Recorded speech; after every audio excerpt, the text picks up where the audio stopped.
Evet arkadaşlar, bugün sizlere Siemens'in 8 kilo binde bir IQ300 çamaşır makinesinin sıkma esnasındaki sesini göstereceğim ve dinleteceğim. Makinemizi sıkma programına getiriyorum. Ek turlamayı kapatıyorum. İçinde çamaşır varken bu testi yapıyorum. Çünkü ağırlık olması önemli. Ve başlat düğmesine basıyorum.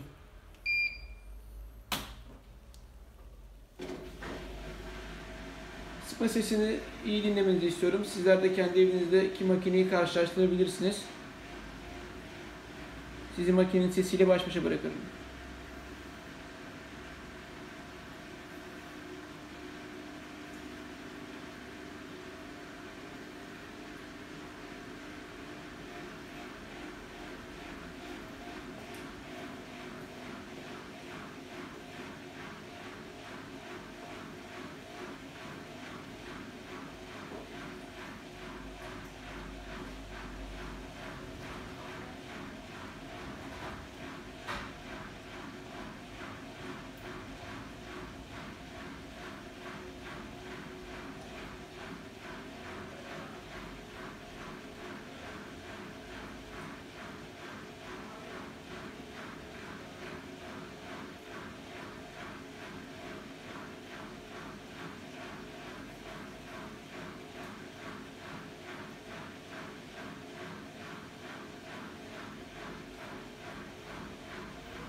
İçindeki çamaşırlar ıslak çamaşırlardı. Kuru çamaşır değil. Çünkü ıslak çamaşır olacak ki ağırlık yapsın arkadaşlar.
Makinemiz şu an ortalama 1000 devirde sıkma yapıyor arkadaşlar.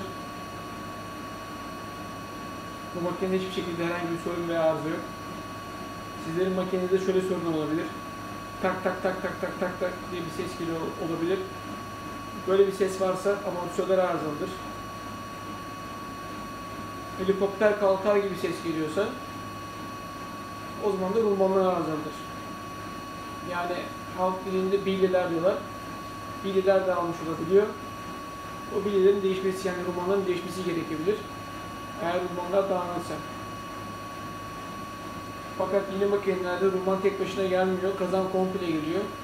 O zaman da kazan komple değişmek zorunda kalıyor.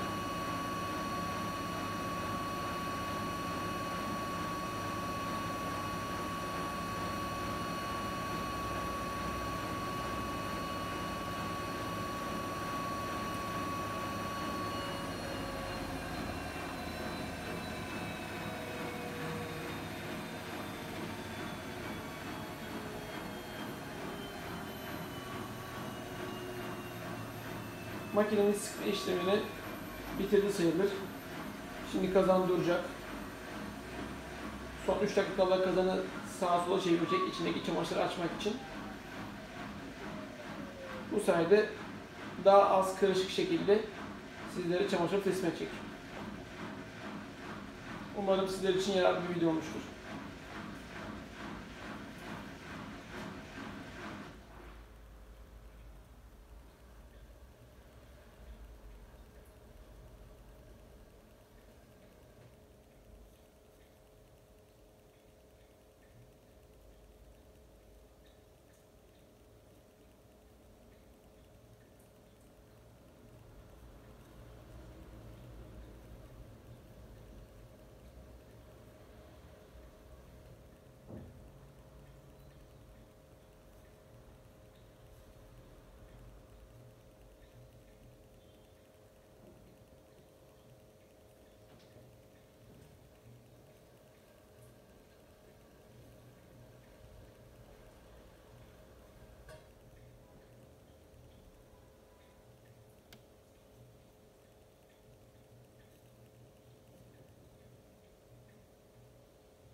Makinemiz an itibariyle sıkma işlemini tamamladı arkadaşlar.